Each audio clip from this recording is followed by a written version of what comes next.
Hello students, today we'll discuss circle graph or pie chart. You must have seen these type of graphs, the circular graphs. You must have come across the data which is represented in circular form, which is also known as pie chart. So to explain this, I have taken one example, the time spent by a child during a day. In a day there are 24 hours. So how the time is spent by a child in the whole day, that has been shown in this graph. For sleep he is spending 8 hours. In school the child is spending 6 hours. This is just an example. In playtime he is spending 3 hours overall, and for homework also he is spending 4 hours, and in other things other than these things 3 more hours he is spending. So overall, this way his the whole routine of a day is divided into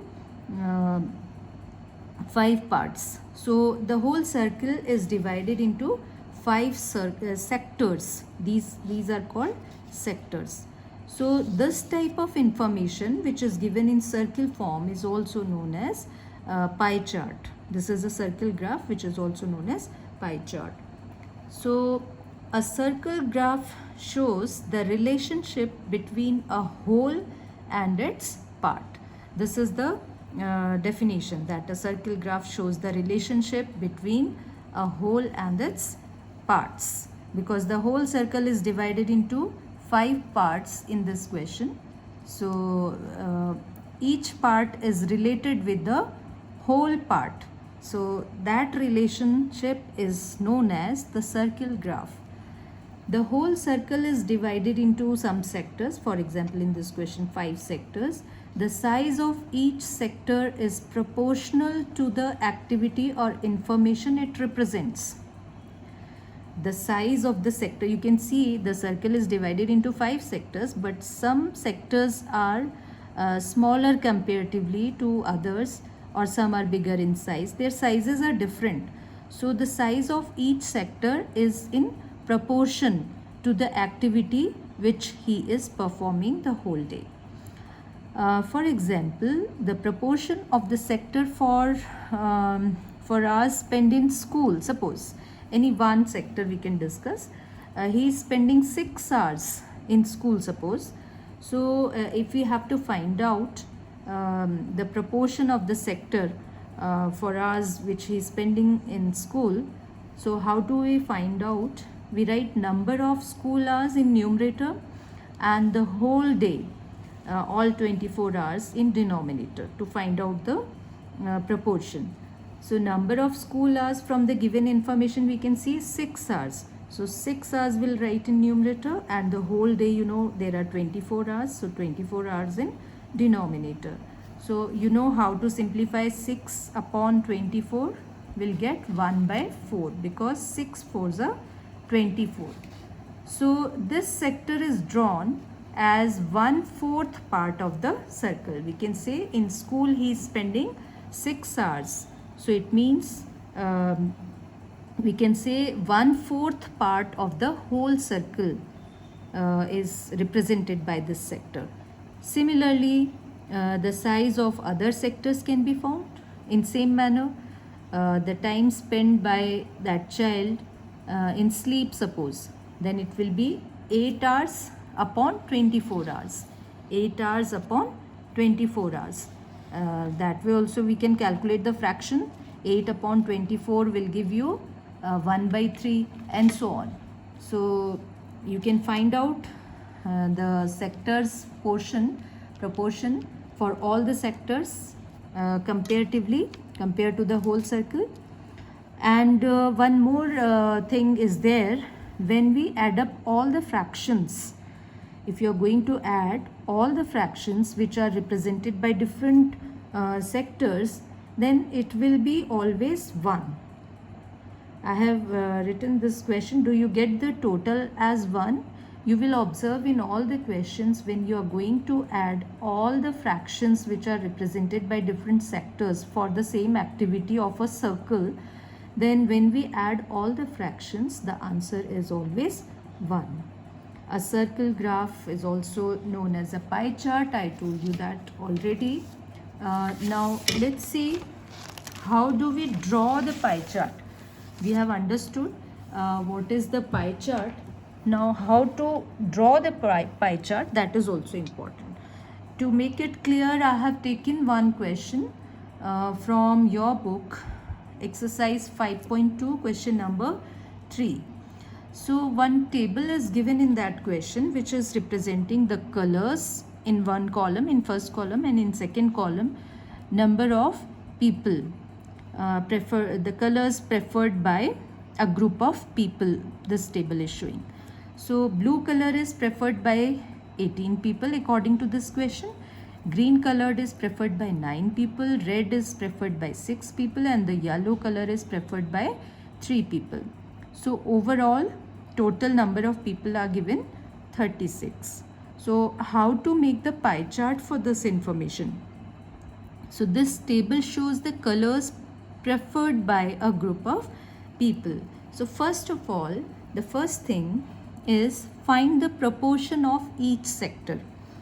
We'll find out the fraction proportion of each sector. Like blue color. Blue color is preferred by 18 people out of 36. So when we calculate it, this will be 1 by 2 because 18 2s are 36. So blue color is preferred by 1 by 2, means just half, because 18 is half of 36. Similarly, you can calculate for green. Green color is preferred by 9 people, so 9 upon 36, so 1 by 4. Red color is preferred by 6 people, so 6 by 36 is 1 by 6. And yellow color is preferred by 3 people, so 3 by 36. So that fraction is 1 upon 12. You may verify also your answer. In case if you are doing any mistake, you will come to know, because as I told you that the fractions addition of the complete activity should be 1 always. So when you are going to add up all these fractions, all these 4 fractions by taking LCM and all, this is coming 12 by 12, that is 1 only. So after finding the fractions in this question, now our work is to find out the angle of the sector, because when we have to draw the pie chart, the main thing is we should know the angle. It's not like just by looking at the question randomly we'll draw the lines anywhere. It's not like that. First of all, we should know the angles in the pie chart, angles of each and every sector. You all know that the complete angle of the circle, the complete angle is of 360 degree. In a circle, the complete angle is of 360 degree. So one by one for every sector we have to calculate the angle first. After that only we can draw the circle. Now how do we find the central angle? Let's learn that. First, blue color. Now we know what fraction is there for blue color, that is half. So how do we find the angle? We'll multiply the fraction by the central angle, that is 360 degree. So half of 360 degree is 180 degree. Similarly for blue color, 1/4 is the fraction. So 1/4 of 360 will give you 90 degree. Then for red color, 1/6 of 360 degree will give you 60 degree. And for yellow, 1 by 12 of 360 degree is 30 degree.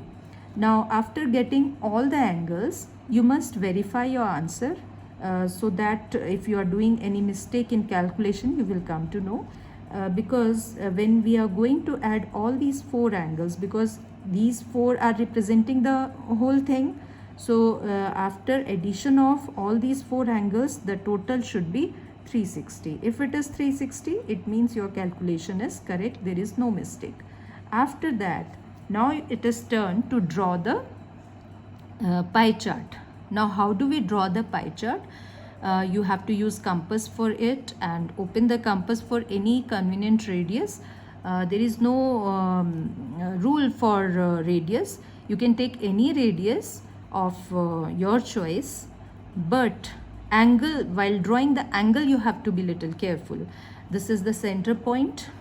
In this particular question, one angle is 180 degree. You know 180 degree is a straight angle. So we can draw a straight line which passes through the center. So this part is showing 180 degree. 180 degree was for blue color. So I have written blue over here. Then green color is showing 90 degree. You all know how to draw 90 degree. So this is the straight line. So just we have to draw one line like this, which is making 90 degree angle with this line, base line. So this is 90 degree. So this portion is represented by green color. Then two more colors are left, 60 degree and 30 degree. We know 60 plus 30 is 90. It means both the colors we have to adjust in this quarter. So 60 degree is more obviously. So you can use protractor to draw the angle, the exact angle. So this part is 30 degrees. So here this is yellow color. This is 60 degrees. So this is red color. So this way we draw the pie chart. Now you have to solve the exercise 5.2, complete the exercise by using this method. Thank you.